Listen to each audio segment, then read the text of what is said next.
સુરેન્દ્રનગરમાં પારડી પાલિકા દ્વારા સેફટીના સાધનો વગર સફાઈ કામદારોને ભૂગર્ભ ગટરના ટાંકીમાં ઉતારતા 2 કામદારોના મોત થયા હતા। આ મામલે મૃતક સફાઈ કામદારોના પરિવારજનો ન્યાય નહીં મળતા રાતના સમયે અર્ધનગ્ન અવસ્થામાં ઉતર્યા ધરણા પર।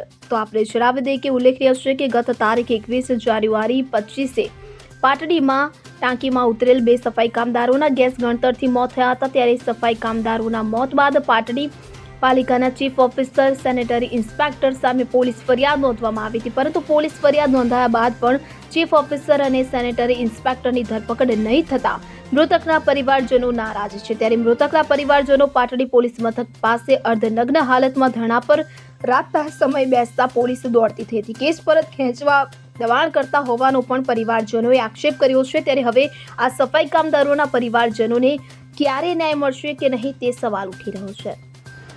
નમસ્કાર, જય ભીમ। મારું નામ પાટડિયા પ્રદીપભાઈ જયંતિભાઈ। 21 જાન્યુઆરીના રોજ જે મૃત્યુ પામેલ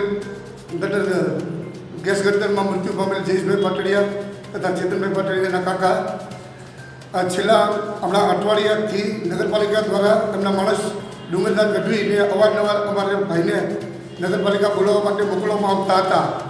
જો કે અમારી રોગી ક્રિયાઓ બાકી હોવાથી ભૂલતી રહેવામાં હમણાં બધી વિધિ પત્યા બાદ કાલે રવિવારના સમયે અમારા ભાઈને નગરપાલિકામાં બોલાવવા ભાઈ ભાભીને બોલાવવામાં આવ્યા હતા અને જેમને માનસિક ટોર્ચર કરવામાં આવ્યું હતું કેસ પાછો ખેંચવા બાબતે, કોના દ્વારા, જેથી ચેતનભાઈ તથા ચંદ્રશેઠે દબાણ કરેલું હતું અને જેથી મેં આજે પોલીસ સ્ટેશનમાં અરજી આપતા તાંગધ્રા ડીવાયએસપી શ્રી પુરીજીત સાહેબ દ્વારા જે પણ કાર્યવાહી થાય ત્યાંની ટેલિફોનિક જાણ પીઆઈ અને પીએસઆઈને કરવામાં આવી છે। જે કાર્યવાહી થતી હોય તે કાયદેસર કરવા માટે એ સાહેબે હુકમ કરેલ છે।